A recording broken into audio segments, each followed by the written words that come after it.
Oke, Ya. Om Iwan, karena kita mau ngomongin pasar modal syariah nih. Sekarang sudah ada reksadana syariah, saham syariah, obligasi syariah alias sukuk, surat berharga syariah syariah negara, sukuk retail, dan bahkan syariah online trading system. Sebenarnya pasar modal syariah itu apa sih, Om? Dan kenapa perlu ada pasar modal syariah? Oke, asik. Jadi gini ya, pasar modal dari namanya itu tempat orang-orang yang membutuhkan modal bertemu dengan investor, ya.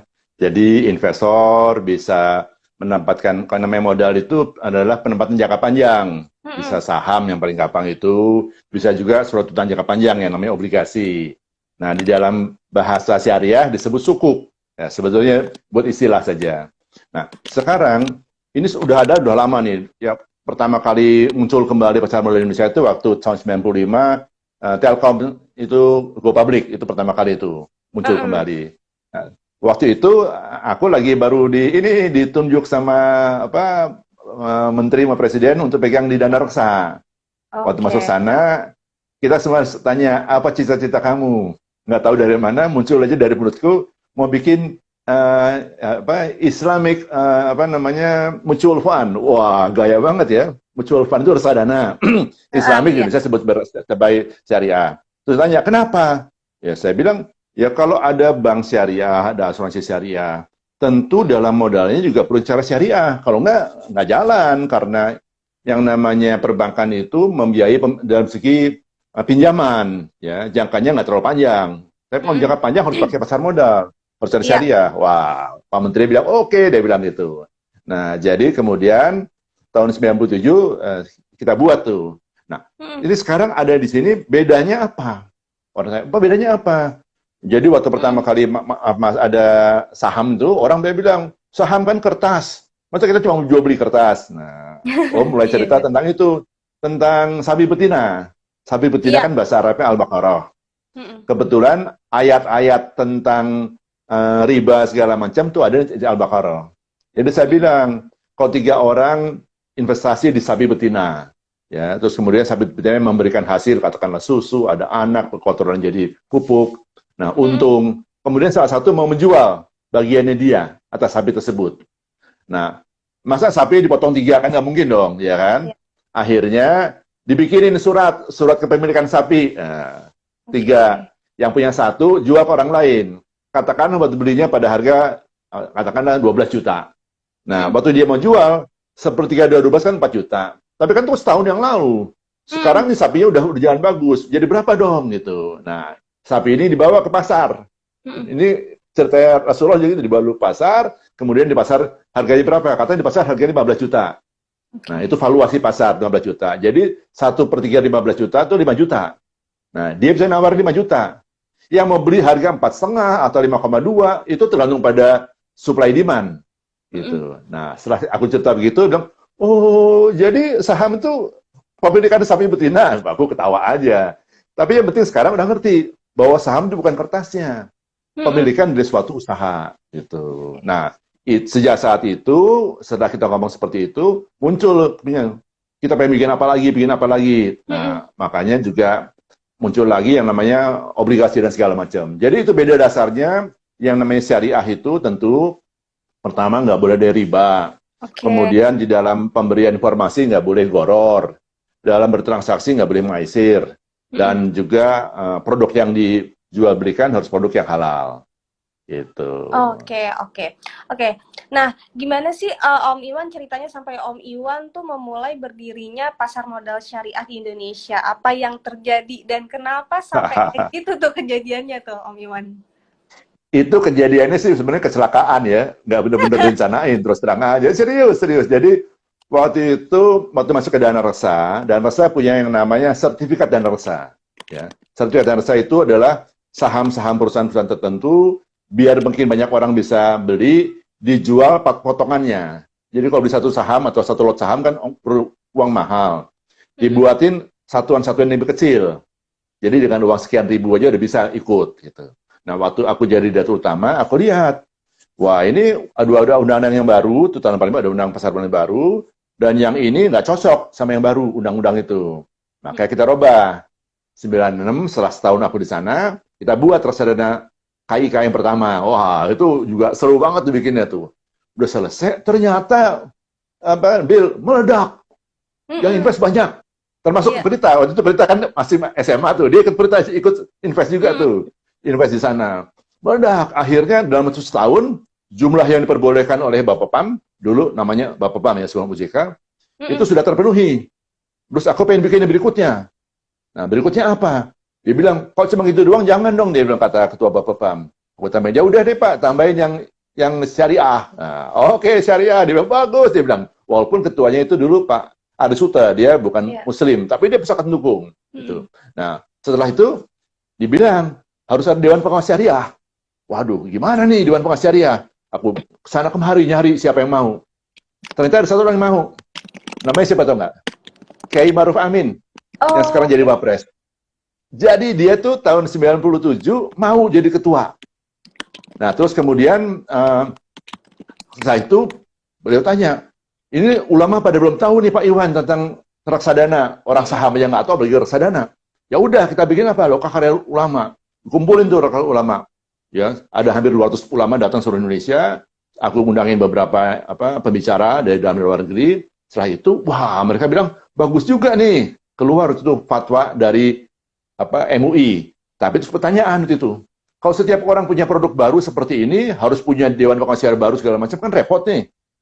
Gimana kalau kita bikin itu Dewan Syariah Nasional?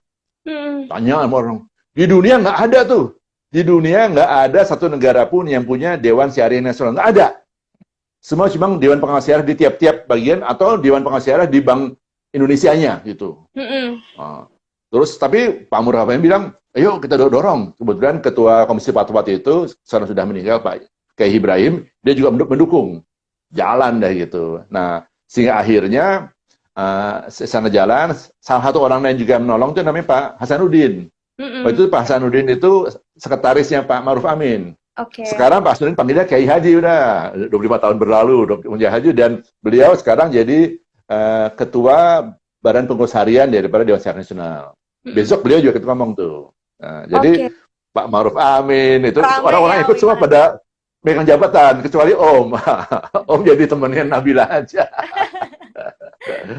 Gitu, Bill. Nah Om Iwan ada komen nih dari Mbak Isti, katanya terima kasih ya Om Iwan atas ide syariahnya, insya Allah berkah gitu kata Mbak Isti. Amin, amin.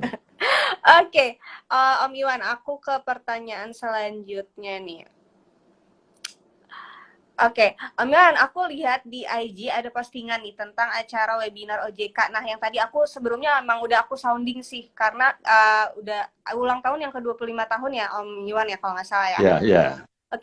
Judulnya tuh 25 tahun perjalanan pasar modal syariah. Webinarnya tuh hari Selasa besok ya Om. Aku lihat Om Iwan jadi narasumber nih bersama 4 orang lainnya yang tadi Om Iwan sebutin. Nah, bisa cerita tentang peran masing-masing narasumber itu nggak sih Om Iwan? Jadi gini, dulu pertama kali orang ngerti syariah, ngertinya bagi hasil, Bill. Baginya bagi hasil, nggak ada tuh namanya ijaro, kan ada bagi hasil. Jadi apa-apa harus bagi hasil gitu. Seakan-akan harus bagi hasil. Makanya kita bikin reksadana saham doang. Karena bisa bagi hasil cuma saham. Kalau obligasi waktu dibilang memberikan kayak bunga, nggak bisa. Nah, terus ada salah satu, waktu itu murid aku, mahasiswa aku tadinya di UI. Namanya Igi Aksin. Sekarang dia udah hebat nih, dia sekarang jadi sekretaris jenderal dari Masyarakat Ekonomi Syariah. Igi Aksin itu ada di perusahaan namanya Triple A. Dia ada ide, kenapa nggak bikin obligasi syariah gitu, tapi yang bagi hasil. Terus dia datang ke Indosat, ketemu yang namanya Yunino Yahya. Kebetulan Yunino Yahya itu satu keluarga juga kenal baik sama keluarga aku, keluarga kakak adikku. Jadi ketemu, ngobrol-ngobrol, jalan. Akhirnya keluar obligasi mudarabah, namanya mudarabah artinya bagi hasil dari Indosat. Jadi waktu reksadana keluar, obligasi hari pertama keluar, belum ada peraturan, Bill. Belum ada peraturan. Cuma kita semua ini orang-orang yang zaman kayak 45 itu, pokoknya bambu runcing Belanda lawan aja, hajar aja, cewer gitu. Tapi yang dukung banyak. Akhirnya diperbolehkan tuh ini obligasi itu. Nah, setelah itu Nah, aku bilang sama teman-teman, kita punya indeks nih, perlu indeks nih. Kalau nggak kan susah menentukan bagus apa enggaknya. Nah, Oke. datang ke apa Bursa Efek Jakarta dulu namanya, belum Bursa Indonesia. Kan dulu Jakarta sama Surabaya. Nah, kemudian ngomong-ngomong di sana, ketemu, dapat ide, ayo bikin Jakarta Islamic Index. Ya, nah Jakarta Islamic Index.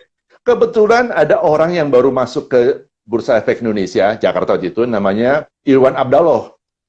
Dia Oke. disuruh, dia baru lulus dari perguruan tinggi, masuk ke sana, disuruh pegang itu. Oke. Sekarang Irwan Abdallah yang jadi IDX tuh, Big Iya. Boss-nya IDX, besok dia jadi moderator. Jadi bayangin, orang-orang terlibat gitu. Nah, satu lagi, waktu itu aku suka jalan-jalan di GBK. Zaman dulu tuh, nggak zaman sekarang. Salah satu orang yang suka lari di sana siapa namanya? Sri Mulyani Indrawati. Oke. Nah, terus aku komporin Bu Sri Mulyani Indrawati gitu. Wah, bikin ginian yuk, dia bilang gitu. Nah, beliau waktu itu akhirnya udah jadi Menteri Keuangan. Mm-mm. Menteri Keuangan. Terus salah satu timnya dia namanya Fuad Rahmani. Mm-mm. Fuad Rahmani itu anak FUI, angkatan 74, temannya istri aku. Aku ngobrol Oke. sama dia. Akhirnya Fuad Rahmani sama satu orang namanya Rahmat Walianto, walaupun dia non-muslim, tapi dia juga sangat dukung. Mm-mm. Bertiga itu bikin surat berharga syariah negara. Jadi, yang sekarang jadi namanya Suku Kuritel Indonesia. Waktu Suku Kuritel Indonesia, singkatannya tadi mau bikin SRI, Suku Kuritel Indonesia. Tapi Sri Mulyani nggak mau, nanti sama gua dong dia bilang SRI. Wah, keluar. Jadi, dari situ sebetulnya, orang-orang yang ada yang terlibat sama syariah, nggak tahu kenapa, pada berjabatan. Mm-mm. Subuat Rahmani, kemudian dari Jenpas, jadi macam-macam, Rahmat juga macam-macam. Wah, pokoknya seru banget ya. Jadi, sekarang walaupun aku hanya di pojok ngeliatin aja seneng gitu ya, jadi itu yang terjadi. Waduh, seru banget lah. Iya, seru banget. Alhamdulillah info dari Om Iwan tuh berguna sekali ya, terutama buat aku. Aku nih tadinya nggak tahu nih kenapa kita perlu pasar modal syariah dan Satu bagaimana. lagi Bill, satu lagi Oh aku ya, lupa, aku cerita satu lagi. oke. Apa tahu Hah? nggak, itu kan aku mulai 1997, Mm-mm. kemudian sampai 2011 itu Iya, keluar fatwa tentang operasi pasar modal dan keluar POJK-nya. iya. Nah, kemudian mau diadakan sosialisasi tentang jual beli saham di Bursa Efek Indonesia dengan secara syariah. Yang ngomong itu pertama Kiai Ma'ruf Amin. Mm-mm. Yang kedua namanya Adi Warman Karim. Mereka berdua sebenarnya sama-sama aku dulu di Dewan Syariah Nasional. Mm-mm. Yang ketiga siapa tahu nggak? Yang ketiga, Siapa? Prita Hapsari. Oh, Prita Gosi. Mbak Rita. Oke. Mbak Prita. Jadi waktu itu yang lain yang tua-tua muncul, Prita cewek muda muncul. Muda, iya, Jadi kayak iya. sekarang nih yang orang yang muncul cewek muda di tempatnya Jokowi, ini ada tuh Prita muncul di sana. Dia ngomong, semua orang pada kaget. Wih, kok Prita yang ngomong? Bukannya Iwan, dia bilang. Oh udah, dia bilang udah bukan zaman gue lagi nih, zaman anak gue. Udah Yang ngomong sama Adi diturunin Warman. ya ilmu-ilmunya ya Om Iwan. Udah anak gue. Jadi makanya kalau sekarang Zap Finance ngerti tentang syariah, jangan heran deh. Iya. 2011 tahun yang lalu Prita udah ngomong bareng-bareng Ma'ruf Amin Iya. yang sekarang jadi Wapres. Oke, yang gak Jadi heran nggak tahu di Prita ya, apa, gue nggak tahu ya. pakarnya, peluncurnya ini ada di sini nih, ada di Zap Finance nih, Om Iwan Poncowinoto. Aduh, aku seneng banget deh tahu sejarahnya. Ternyata ada Bu Sri Mulyani juga, ada Om Iwan, ada Pak Irwan Abdallah. Pokoknya kayaknya besok tuh acaranya seru banget ya, pastinya ya kan. Kalau ada Om Iwan tuh pasti ceritainnya tuh sampai daging-dagingnya. Nah, ya kan Om Iwan. Tapi Oke. duri-durinya. Oke, Om Iwan, ini ada beberapa pertanyaan yang udah masuk. Aku share di sini ya. Ya. Dari Healthy Potions. Om Iwan, apa ada reksadana konvensional yang sudah sesuai dengan prinsip syariah? Nah, ini nih, ini pertanyaan yang paling banyak masuk nih ke Zap Finance nih, Om Iwan. Silakan. Jadi gini, ya. Sebenarnya konsep reksadana itu tidak melanggar syariah. Oke. Reksadana itu para investor menempatkan dana di satu wadah. Ya, jadi satu wadah menghimpun dari para investor yang kemudian oleh media investasi diinvestasikan dalam portofolio efek. Sistem itu, konsep itu perjanjian itu sesuai dengan syariah. Akadnya namanya akad perwakilan. Jadi para investor mewakilkan kepada manajer investasi untuk mengelola. Nah, masalahnya ini sama seperti sekarang sistem membuat restoran. Oke. Investor ngasih uang seseorang untuk bikin restoran. Masalahnya restoran itu masakannya halal apa enggak? Bahan-bahannya halal apa enggak? Nah, jadi di situ, kuncinya di situ. Jadi begitu dia punya yang dimasak itu halal, reksadana apapun jadi syariah sebetulnya. Nah, sekarang boleh nggak reksadana konvensional membatasi diri investasi hanya di dalam saham dan surat berharga yang syariah? Boleh, nggak dilarang. Gitu. Tapi kan jadi orang yang mau beli jadi bingung dong. Yang syariah yang mana nih, kan gitu kan. Nah, karena itu yang syariah disyaratkan ada Dewan Pengawas Syariah. Sehingga dicek selalu, jangan sampai makanannya, bahan makanannya melanggar syariah gitu. Jadi itu kayak Om juga berapa lama dulu jadi Dewan Pengawas Syariah di salah satu meja investasi. Lama, hampir 20 tahun lah pegang sana. Tapi sekarang udah kelamaan, dah berhentilah.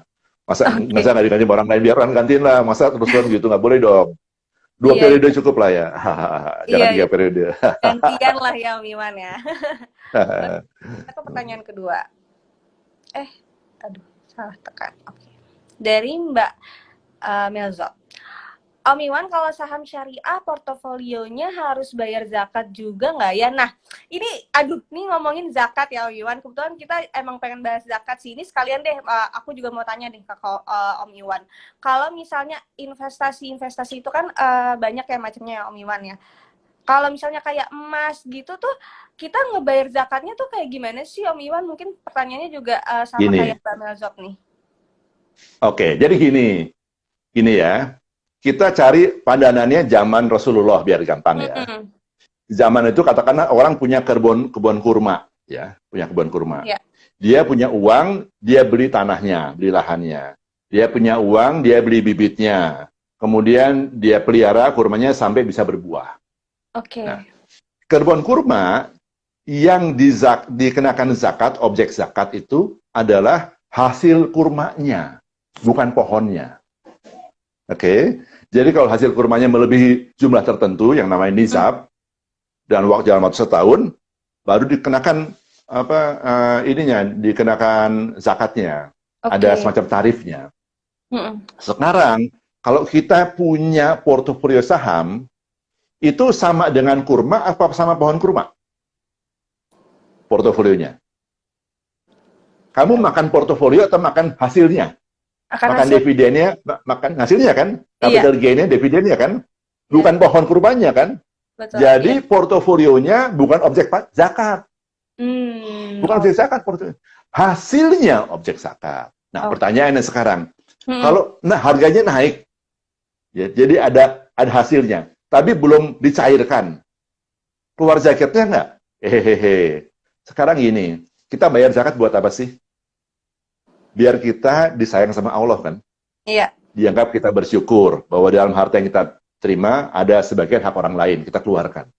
Nah, jadi walaupun waktu itu belum kamu cairin, kenapa nggak aja dari capital gain-nya tadi atau dari dividennya kamu ambil 1/40 atau 2,5%, kamu cairin uangnya, bayar sebagai zakat. Begitu kamu bayar, pertama jadi abdi Tuhan yang baik. Yang kedua, dianggap bersyukur sehingga Tuhan memberi lebih. Yang ketiga, orang yang kamu beri zakat senang. Rugi kamu apa? Nggak ada ruginya, gitu. Malah mungkin nanti untungnya bertambah lagi karena Tuhan Allah menyatakan, bila kamu bersyukur nikmatku, niscaya aku tambah nikmatku padamu.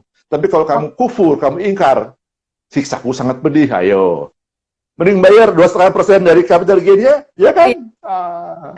Asik. Oke, nah Om Iwan tadi itu pertanyaan terakhir dari Mbak Melzop untuk live Instagram kita sore hari ini. Nah Om Iwan, kan kita tuh udah tadi mewakilkan pertanyaannya Mbak Mel ini ya, Mbak Melzop ini. Jadi kita tuh emang mau mengadakan Instagram live sama Om Iwan juga nih tentang zakat ya Om Iwan minggu ini. Memang tanggal dan jamnya aku konfirmasi lagi ya Om Iwan ke adminnya Zafinance. Nah, Ya, Om Iwan ya. sebelum pamit nih, terakhir nih Om Iwan tolong kasih closing statement Bentar, dong bentar, Om bentar, Iwan. bentar, sebentar, Iya. sebentar. Jangan lupa dong, kan aku udah kamu suruh bikin video Oh tentang iya, zakat. Ini iya kasih tahu benar. dong, Oh iya aduh. benar. Nah, Zafrans nih, aduh aku agak kelupaan ya ternyata. Jadi hari Jumat Udah kemarin tua ada ya, malum video ya. video jadi aku nih kayaknya yang pikuna nih. Jadi hari Jumat kemarin itu di Zafinance di YouTube Zafinance TV ada nih tentang ada video dari Om Iwan penjelasan tentang melek zakat. Nah, karena kan kita juga di bulan puasa ini kita harus bayar zakat ya Om Iwan ya. Nah, Zakat mendingan fitrah. teman-teman nonton nih videonya. Abis itu teman-teman bisa nih tanya di kolom komen di YouTube-nya Zafinance TV, tanya di video yang melek zakat narasumbernya Om Iwan. Tanya aja di situ, nanti pasti sama admin Zafinance dimasukin ke pertanyaan untuk IG Live nanti kita minggu ini ya Om Iwan ya, insya Allah ya. Oke, nah teman-teman kalau misalnya mau tanya tentang zakat, nanti mau nonton videonya yang tentang melek zakat tadi, aku share lagi nanti suruh adminnya Zafinance untuk share di Instastory di link swipe up. Benar ya Om Iwan ya? Siap. Oke, nah Om Asik. Iwan sebelum pamit boleh dong kasih closing statement sedikit nih buat teman-teman yang udah nonton kita sore hari ini. Ya, Rasulullah pernah bilang, Mm-mm. walaupun kamu tahu besok akan kiamat, hari ini tetaplah kamu tanam kurma. Mm-mm. Ya. Jadi, buat Zafren, dengar cerita aku tadi kan, bayangin, 25 tahun yang lalu, seperempat abad yang lalu, aku nggak ada ide apa-apa, hanya gara-gara yang beli reksadana dan satu meludak, kita bikin yang baru, terus kemudian muncul ide, kenapa nggak bikin yang syariah? Waktu mau bikin syariah, ternyata susah, muncul ide, dapat ketemu Ma'ruf Amin. Mm-mm. Sekarang Ma'ruf Amin jadi apa? Kayak Ma'ruf Amin. Jadi wakil presiden. Ya. Hasanuddin jadi ketua ini. Jadi setiap ada kesempatan gitu teman-teman, ingatlah, jangan pikirkan nanti yang dapat siapa, jangan pikirkan.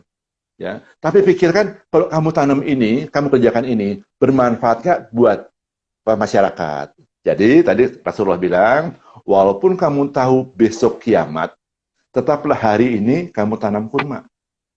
Karena buahnya akan kamu panen di sorga. Gitu. Asik ya? Oh, Ramadan nih.